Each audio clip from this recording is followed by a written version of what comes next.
I'm Steve Epstein with Poyner Spruill in Raleigh, and I'll be discussing alimony.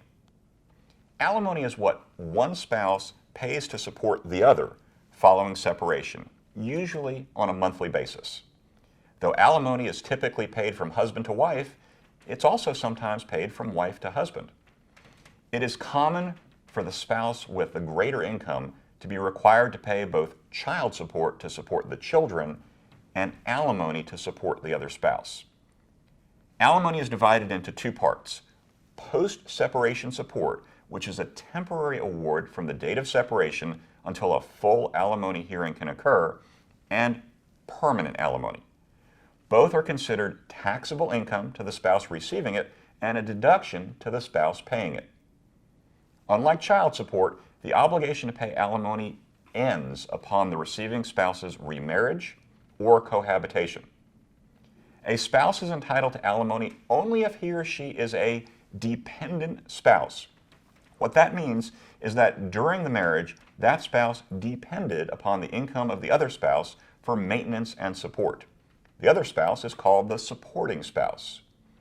For instance, a stay-at-home mom or dad would be considered a dependent spouse because all of the income that supported his or her lifestyle came from the supporting spouse. But even spouses who work full-time can be considered a dependent spouse if the other spouse earns significantly more money and the dependent spouse's needs exceed his or her own income. If the dependent spouse was not working on the date of separation, judges typically expect the supporting spouse to begin making post-separation support payments immediately to allow the dependent spouse time to adjust to the separation and begin looking for work. Some judges expect the dependent spouse to find work quickly and may limit post-separation support to a definite period of time.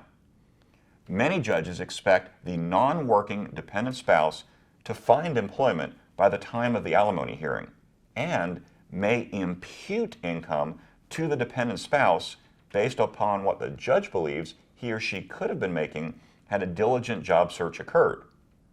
For instance, if the dependent spouse has the ability to earn $50,000 a year based on education, training, and experience, the judge may apply that $50,000 to the alimony analysis even if the dependent spouse has not begun looking for employment.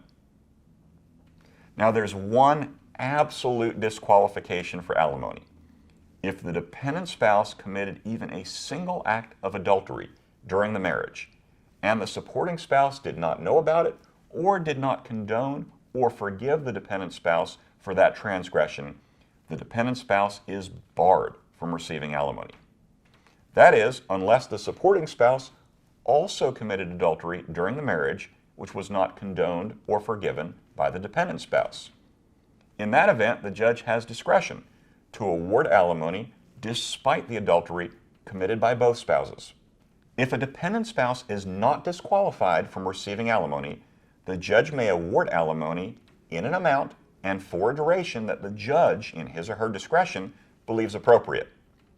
One of the key factors the judge will consider is the length of the marriage. If the marriage lasted for only a short time, a judge is unlikely to award any alimony at all. The longer the marriage, the longer the duration of alimony, all things being equal. As for the amount of alimony, judges will balance the needs of the dependent spouse with the ability of the supporting spouse to pay.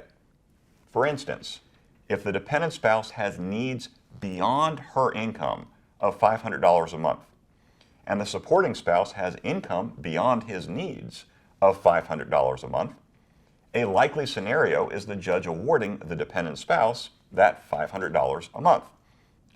The judge will also consider the standard of living to which each spouse had become accustomed during the marriage. In other words, though a dependent spouse should not be awarded alimony based on a desire to live the high life following divorce, the law also does not expect the dependent spouse to live more frugally following divorce than he or she did before. The judge may also consider acts of marital misconduct apart from adultery, such as acts of domestic violence or abandonment. If the dependent spouse is guilty of these acts, the amount and duration of alimony is likely to be less than would otherwise be the case.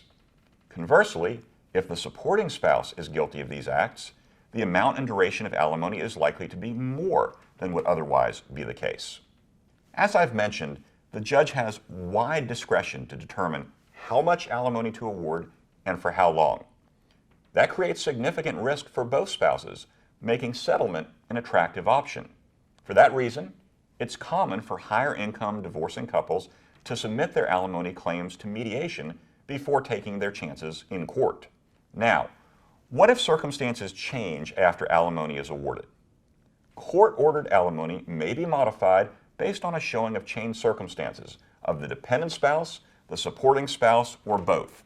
For instance, either may lose their job, health expenses for either may increase based on an illness, injury, or disease. Either may increase their earnings as time proceeds.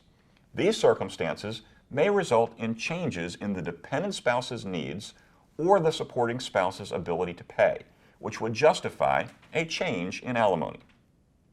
I hope you found this discussion of alimony helpful. This video is part of a larger series that also includes the topics of child custody, child support, and equitable distribution you also might find helpful. Thanks so much for watching.